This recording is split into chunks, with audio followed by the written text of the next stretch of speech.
नमस्कार साथियों, आप सभी का स्वागत। मैं डॉक्टर दिनेश कुमार पांडे। साथियों, आज हम लोग बात करेंगे डीएलएड फर्स्ट सेमेस्टर के अंतर्गत सीडीपी अर्थात बाल विकास, या यूं कह दें कि आपका फर्स्ट सेमेस्टर का फर्स्ट पेपर, जो आपका बाल विकास एवं सीखने की प्रक्रिया का पेपर है, उसके बहुविकल्पीय प्रश्नों को लेकर आए हैं। और आज 50 प्रश्न हम लेकर आए हैं। और जो आपका बहुविकल्पी प्रश्न का पार्ट 1 है, और आगे के खंड में यानी कल हम लोग इसका दूसरा पार्ट देखेंगे। तो पहले 50 प्रश्न हम टॉपिक वाइज यहाँ लेकर चल रहे हैं और उन प्रश्नों की ओर सीधे चलते हैं, समय को जाया न करते हुए।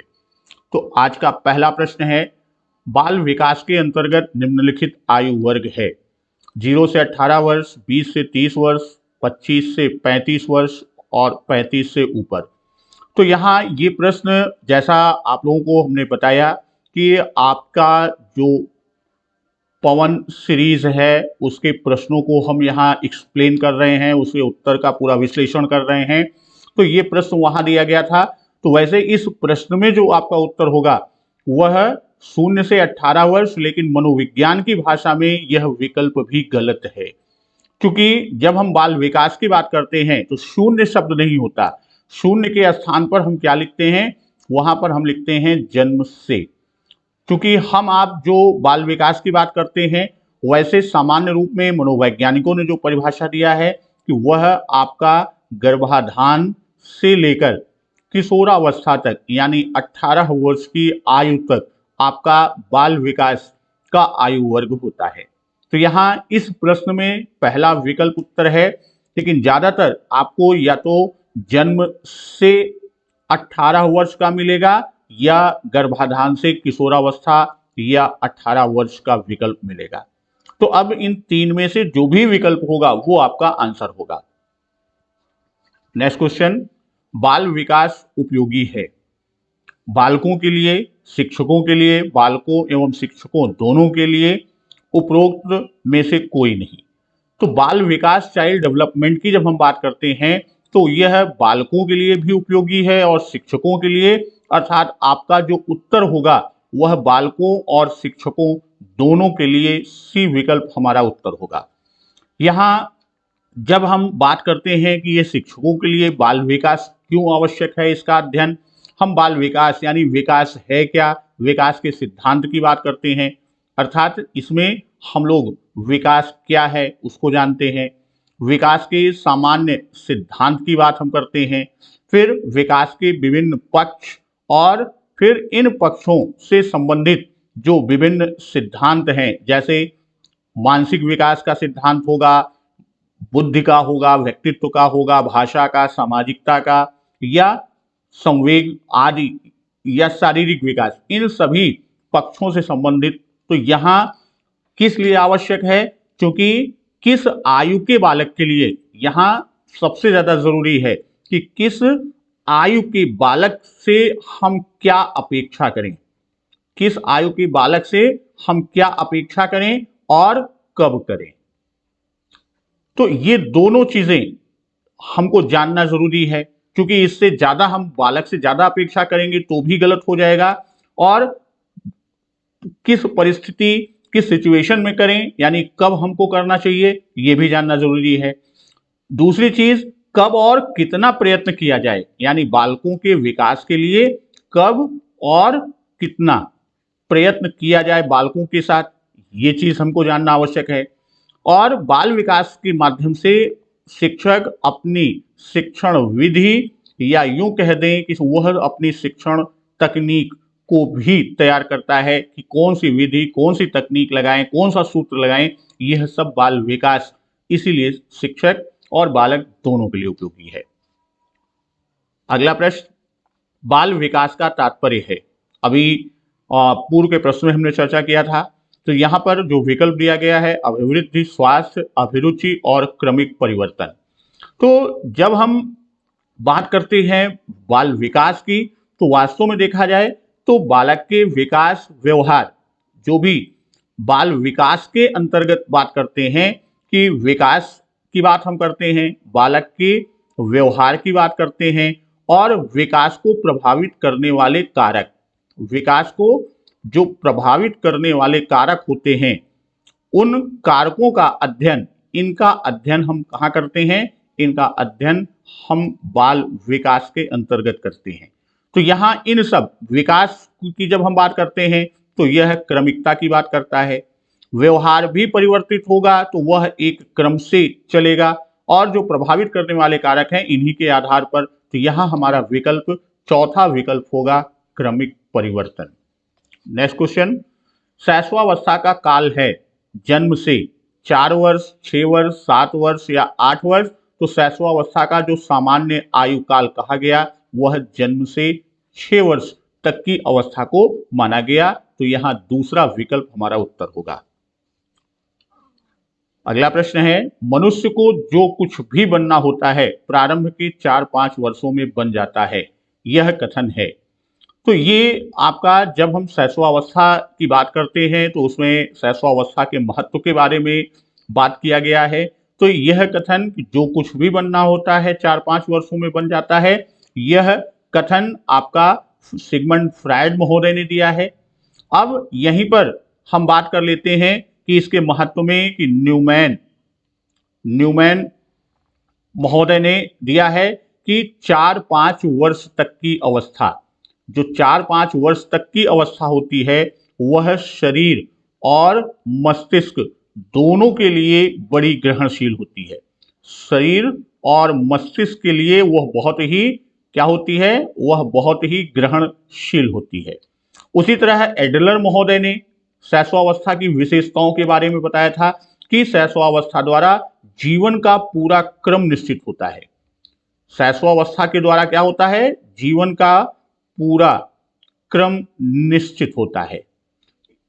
उसी तरह स्किनर की जब हम बात करते हैं तो स्किनर महोदय ने विकास के सामान्य सिद्धांत में ये बात कही थी कि जो क्रमिकता का सिद्धांत है कि विकास अचानक कभी नहीं आता, यानी आकस्मिक परिवर्तन कभी दिखाई नहीं देता। तो ये आपके पूरे विकास और शैशवावस्था के विभिन्न कोटेशंस हैं। अगला प्रश्न, 20वीं शताब्दी को बालक की शताब्दी कहा है। तो 20वीं शताब्दी में को बालक की शताब्दी क्रो महोदय ने कहा है। तो यहाँ आपका आंसर क्या हो जाएगा, यहाँ ये आंसर आपका पहला विकल्प बनेगा। अगला प्रश्न, शैशवावस्था में काम प्रवृत्ति प्रबल होती है, कम होती है, नहीं होती या कोई नहीं। तो शैशवावस्था में यदि देखा जाए तो काम प्रवृत्ति अत्यधिक प्रबल होती है, जैसा मनोविश्लेषणवादियों विशेषकर फ्रायड और उनके सहयोगियों ने दिया कि जो बच्चे के अंदर शिशु की प्रेम भावना देखी जाती है वह काम प्रवृत्ति पर ही आधारित होती है। उसका चूसना, उसका काटना, मुंह में चीजें डालना, ये काम प्रवृत्ति की द्योतक होती है। तो यहाँ पहला विकल्प यानी शैशवावस्था में काम प्रवृत्ति अत्यधिक प्रबल होती है। अगला प्रश्न, बालक प्रथम 6 वर्षों में बाद के 12 वर्षों से दूना सीख लेता है। तो ये कथन आपका गैसल महोदय का है, यानी चौथा विकल्प इसका आंसर होगा। ये कथन किसका है कि प्रथम 6 वर्षों में बाद के 12 वर्षों से दूना सीख लेता है, अर्थात वह शैशवावस्था में उतना सीखता है जितना वह बाल्यावस्था और किशोरावस्था, यानी बाद के 12 वर्ष कौन से हैं, बाल्यावस्था और किशोरावस्था में मान लीजिए वो x प्रॉपर्टी को गेन करता है तो शैशवावस्था में अकेले 2x को गेन करता है, उसका 2 गुना वो क्या लेता है। अब यहीं पर हम बात करते हैं गुड एनफ महोदय ने कहा है कि व्यक्ति का जितना भी मानसिक विकास होता है, व्यक्ति का जितना भी मानसिक विकास होता है उसका आधा 3 वर्ष की आयु तक हो जाता है, यानी पूरा जितना भी मानसिक विकास होगा वह आधा कब होता है, प्रथम 3 वर्ष में ही हो जाता है। ये गुड एनफ का। और स्किनर महोदय ने कहा कि कोई आकस्मिक परिवर्तन नहीं होता, यानी वह पूर्व में लक्षण दिखाई देने लगता है, जो कि किसका, क्रमिकता के सिद्धांत के अंतर्गत उन्होंने बात कही। फ्रायड ने अभी कहा ही था कि बालक को जो कुछ बनना होता है प्रारंभ, तो वो प्रारंभ के 4-5 वर्षों में बन जाता है। पहला प्रश्न ही यहीं से हुआ था इसके पूर्व का। तो यहां इस प्रश्न में बालक प्रथम 6 वर्षों में बाद के 12 वर्षों से दूना सीखता है, इसका उत्तर गैसल महोदय। शैशवावस्था सीखने का आदर्श काल है, यह कथन वैलेंटाइन महोदय का है। वैलेंटाइन ने शैशवावस्था को सीखने का आदर्श काल कहा है। किशोरावस्था का काल है, तो किशोरावस्था का काल आपका 12 से 18 वर्ष का है। 6 से 12 वर्ष जो है वह आपका क्या है, वह बाल्यावस्था है। और जन्म से 6 वर्ष की अवस्था, जो सामान्य विभाजन 4 अवस्थाओं में किया गया है, तो यह आपका शैशवावस्था का काल होता है। किशोरावस्था प्रबल दबाव, तनाव, तूफान एवं संघर्ष का काल है। हॉल का कथन है, किलपैट्रिक का, क्रो एंड क्रो या अरस्तु का। तो ये कथन स्टेनले हॉल महोदय का है। किसका है कथन ये कथन स्टेनले हॉल महोदय का है। तो यहां पहला विकल्प आपका क्या होगा, आंसर होगा।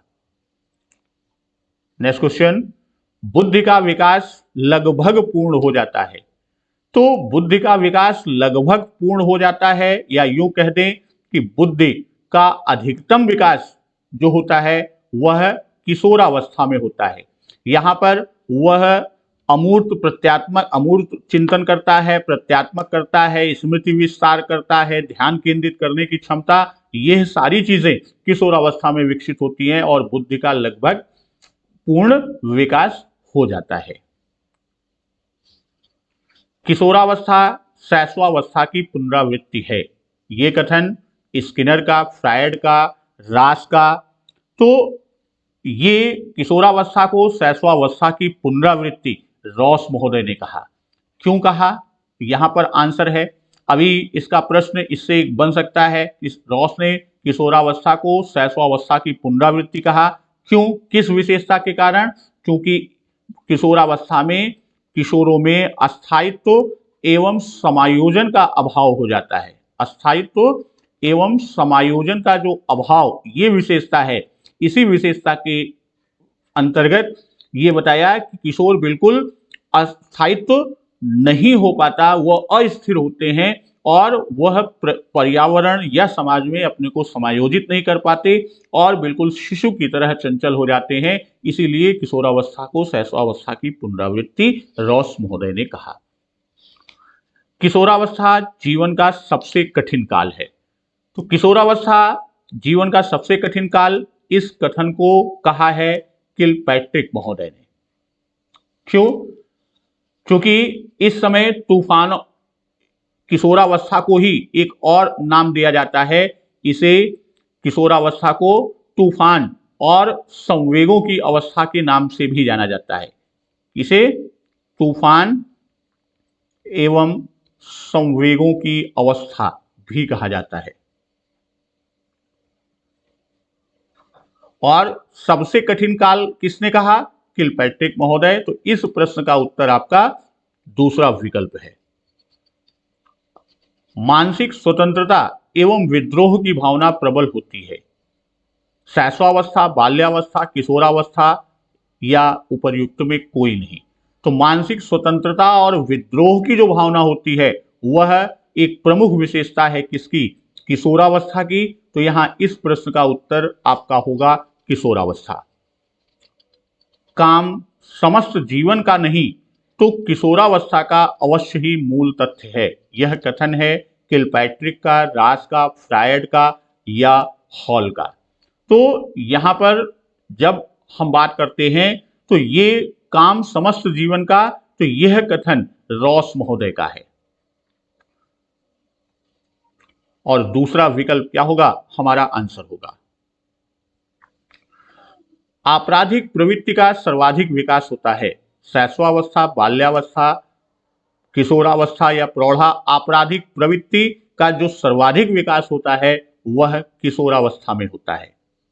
इस अवस्था में किशोरों में जो संवेगों का उथल पुथल होता है, उसमें स्थायित्व और समायोजन का अभाव होता है, स्थायित्व और समायोजन का अभाव होता है, और इसी संवेगों के कारण जो उसके अंदर तूफान व विरोध की अवस्था होती है, यह सभी चीजें उसके अंदर आपराधिक प्रवृत्ति की ओर जाने की एक हैडो कमेटी ने भी इसके संबंध में अपने विचार रखे थे। हैडो कमेटी ने कि जो किशोर काल में एक ज्वार उठता है, उस ज्वार को यदि हम सही दिशा में लेके चले गए तो वह नई ऊंचाइयों को लेता है, और यदि वह दिशा विपरीत में जाता है तो वह आपराधिक प्रवृत्ति में भी उच्च शिखर पर जाता है।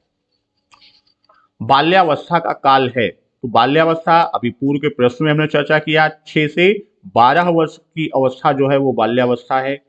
बाल्यावस्था के संबंध में और कुछ चीजें हम बात कर लें, जैसे बाल्यावस्था को विभिन्न उपनामों से भी हम जानते हैं। इसे स्मार्ट एज भी कहते हैं, अर्थात इसे हम चुस्ती की आयु भी कहते हैं। इसी को प्रारंभिक विद्यालय की आयु भी कहते हैं। बाल्यावस्था को एक उपनाम प्रारंभिक विद्यालय की आयु भी कहते हैं।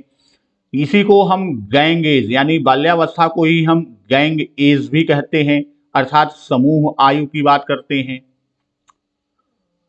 ये अवस्था चूंकि खेल कूद में बहुत ज्यादा गंदगी कर लेते हैं, गंदे रहते हैं, कपड़ों को गंदा करते हैं, इसीलिए इसे डर्टी एज भी कहा गया, यानी गंदी आयु भी। तो ये विभिन्न उपनाम हैं। इन सब के साथ एक और उपनाम से बाल्यावस्था को जाना जाता है, जिसे हम कहते हैं, आप कहते हैं, जानते हैं कि निर्माणकारी काल भी कहा गया है।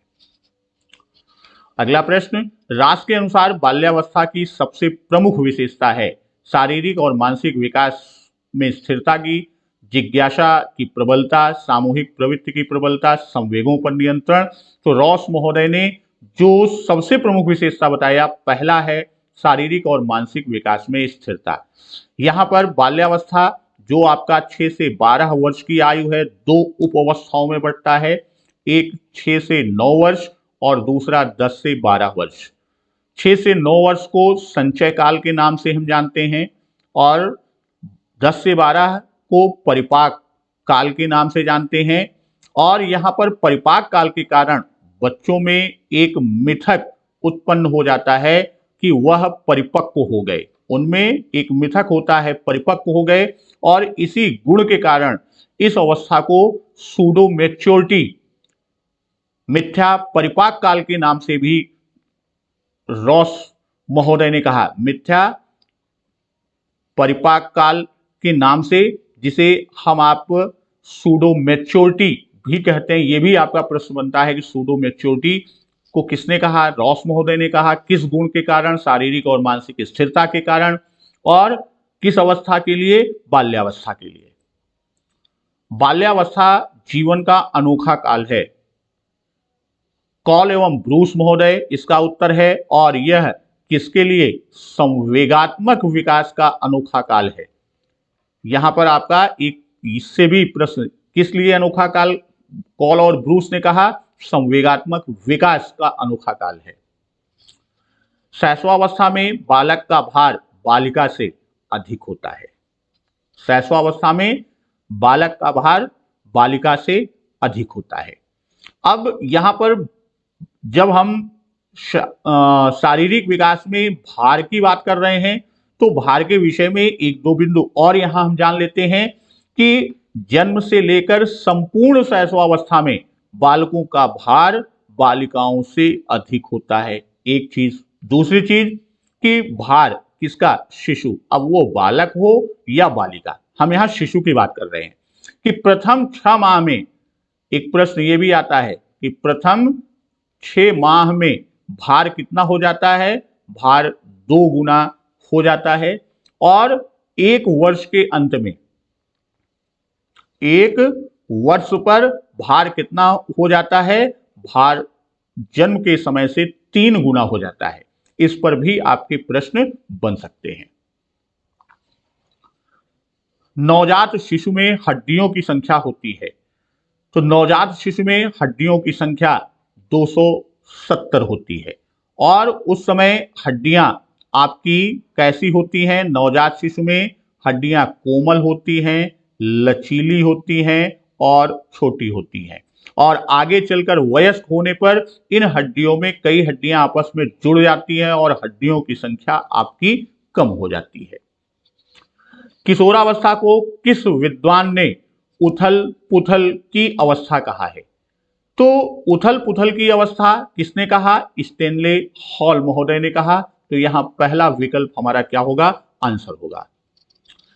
एक ऐसी मानसिक प्रक्रिया जिसमें बालक व्यक्ति किसी नई परिस्थिति का सामना करने अथवा किसी समस्या का समाधान करने में अपने पूर्व अनुभव का प्रयोग करता है, कहलाता है, वह चिंतन कहलाता है।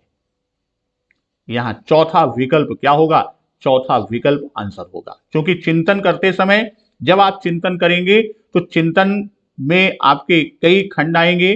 तो जैसे ही आपके सामने कोई परिस्थिति या हम कहते हैं कि कोई स्टिमुलस, ये जिसे हम आप कहते हैं उद्दीपक आएगा, तो आप उसका प्रत्यक्षीकरण करेंगे। प्रत्यक्षीकरण करने के बाद आप उससे संवेदित होंगे, यानी संवेदना आप में आएगी। उस संवेदना के बाद फिर आप अवधान करेंगे, ध्यान लगाएंगे, यानी एकाग्रता, जिसे हम आप मनोविज्ञान की भाषा में कहें अवधान होगा। और इस अवधान में आप विभिन्न विचार आएंगे और ये विचार कहाँ से आते हैं? जो हमारा पूर्व अनुभव या पूर्व अधिगम होता है, उसके आधार पर हम उस पर चिंतन करते हैं। तो यहां पर आपका विकल्प चौथा चिंतन उत्तर होगा। वाटसन ने प्राथमिक संवेगों के सिद्धांत के अंतर्गत शिशुओं के भीतर जन्म से ही विद्यमान कितने संवेगों को बताया है? तो वाटसन महोदय ने अपने प्राथमिक सिद्धांत यानी संवेगों में 3 संवेग की बात की है। वह 3 संवेग कौन कौन से होते हैं? वो 3 संवेग, एक बच्चे में भय, क्रोध और प्रेम की बात वाटसन महोदय ने कही है। शिशु का शारीरिक विकास तीव्र गति से होता है, प्रथम वर्ष में, दूसरे वर्ष में, चौथे या प्रथम 3 वर्षों में। तो प्रथम 3 वर्षों में शिशु का शारीरिक विकास तीव्र गति से होता है। तो आंसर आपका द विकल्प होगा। आवाज में भारीपन आता है, शैशवावस्था, बाल्यावस्था, किशोरावस्था या प्रौढ़ावस्था? तो आवाज में भारीपन कब आता है? किशोरावस्था में आता है। तीसरा विकल्प क्या होगा? हमारा आंसर होगा। स्वस्थ शरीर में स्वस्थ मस्तिष्क निवास करता है, कथन है। ये कथन अरस्तु महोदय का है और दूसरा विकल्प क्या होगा? हमारा आंसर होगा।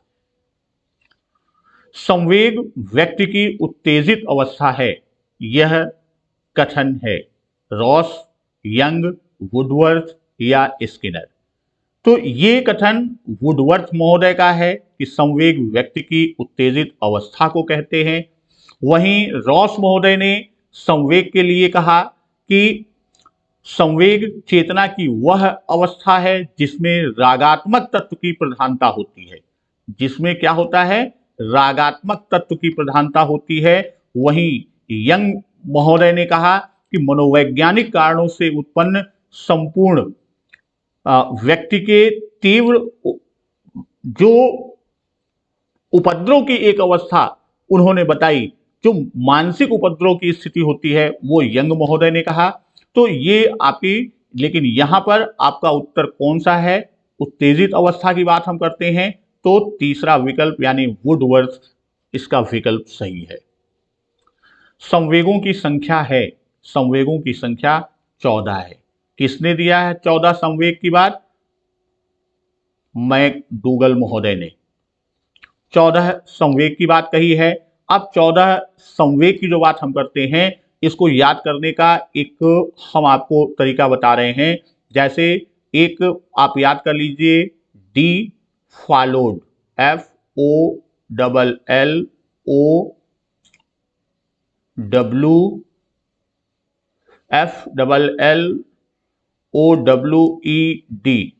D followed, path C. PATHC, आपके 14 वर्ड हो गए, 14 लेटर। 1 2 3 4 5 6 7 8 9 10 11 12 13 14। अब ये हर लेटर अपने में एक संवेग को दर्शाता है। जैसे डी है डिस्गस्ट, घृणा। ओ, एफ का आशय है फियर, भय। ओ का आशय ओनरशिप, यानी अधिकार की भावना की बात। एल, लस्ट, पहला कामुकता, फिर दूसरा लोनलीनेस यानी एकाकीपन। ओ का मतलब कि अपोज्ड, या जिसे हम नेगेटिव सेल्फ की बात करते हैं, नेगेटिव सेल्फ फीलिंग की बात करते हैं, आत्महीनता की बात करते हैं, ये आपका ओ की बात आता है। डब्ल्यू का आशय है वंडर, आश्चर्य। और डी का आशय है डिस्ट्रेस, करुणा। और ई का आशय है इंटरटेनमेंट, या जिसे हम आप इंटरटेनमेंट कहें या आमोद की बात करते हैं। और पी की बात करते हैं, पी का पॉजिटिव सेल्फ फीलिंग यानी आत्माभिमान की बात करते हैं। ए से एंगर, क्रोध। टी से टेंडरनेस, वात्सल्य। एच से हंगर, भूख। और सी से क्रिएटिविटी या क्रिएटिवनेस, जिसे हम प्रतिभाव कहते हैं। तो ये हमारा क्या है, 14 संवेग की बात हमने की है। अब अगले प्रश्न पर चलते हैं। चरित्र आदतों का पुंज है, यह कथन किसका है? यह कथन इस्माइल का है, यानी यहां पर तीसरा विकल्प आपका उत्तर है। बालक के आत्म केंद्रित व्यवहार का आरंभ उसकी निम्नलिखित अवस्था में होता है। तो आत्म केंद्रित व्यवहार उसका शैशवावस्था में होता है, और ये आपका आंसर ए विकल्प होगा। मूल प्रवृत्तियों की संख्या होती है, मूल प्रवृत्तियों की संख्या 14 होती है, चौथा विकल्प उत्तर होगा। संवेग सभी प्रकार के विकास की रीढ़ है, यह कथन किसका है? यह कथन पावलोव महोदय का है। तो पहला विकल्प हमारा आंसर होगा। नैसर्गिक संवेग कौन सा है? नैसर्गिक संवेग जो है वो आश्चर्य, वंडर है। तो तीसरा विकल्प यहां हमारा आंसर होगा। सामाजिक विकास का सही अर्थ है, सामाजिक संस्थाओं का विकास, लोगों का एक साथ रहना, समाज से अलग रहना, समाज के अनुकूल चरित्र निर्माण सॉरी, समाज के अनुकूल चरित्र निर्माण। चौथा विकल्प इसका क्या होगा? इसका सही आंसर होगा। क्रैचमर ने कितनी तरह के व्यक्तित्व की बात की? तो क्रैचमर ने 3 प्रकार के व्यक्तित्व की चर्चा की है, या 3 प्रकार की, जिसे हम लंबकाय, सुडौलकाय और गोलकाय, सुडौलकाय और गोलकाय। लंबकाय का को एस्थेनिक, सुडौलकाय को एथलेटिक और गोलकाय को पिकनिक। आगे चलकर इन्होंने एक चौथे की बात की है, डाई प्लास्टिक की बात की। यंग ने व्यक्तित्व के प्रकार बताए, समाज की रचना के आधार पर, मनोवैज्ञानिक आधार पर, शरीर रचना या उपर्युक्त सभी। तो यंग ने मनोवैज्ञानिक आधार पर व्यक्तित्व के प्रकार बताए, जिसमें 2 प्रमुख उन्होंने बताया, एक अंतर्मुखी व्यक्तित्व और दूसरा बहिर्मुखी व्यक्तित्व। और एक ऐसा व्यक्तित्व जो दोनों, यानी जिस व्यक्ति में ये दोनों हो, उसे उभयमुखी व्यक्तित्व के रूप में उल्लिखित किया। आत्म केंद्रित व्यक्ति का व्यक्तित्व होता है अंतर्मुखी, बहिर्मुखी, उभयमुखी। तो आत्म केंद्रित व्यक्ति का व्यक्तित्व अंतर्मुखी होता है। ये इस तरह के व्यक्तित्व के व्यक्ति जो हैं वो कम बोलते हैं, लज्जाशील होते हैं, एकांत प्रिय होते हैं, शीघ्र घबराने वाले होते हैं, और एक अच्छे लेखक होते हैं, जबकि वक्ता नहीं होते। सुसमायोजित व्यक्ति का लक्षण नहीं है, परिस्थिति से लाभ उठाने वाला, सुखी जीवन जीने वाला, समाजसेवी, लोगों को बाधा। तो जो सुसमायोजित व्यक्ति होगा वह लोगों को बाधा नहीं पहुंचाएगा, अर्थात यह इससे संबंधित नहीं। तो चौथा विकल्प हमारा उत्तर होगा। डीवी के अनुसार तर्क के सोपान हैं। डीवी के अनुसार तर्क के 5 सोपान होते हैं।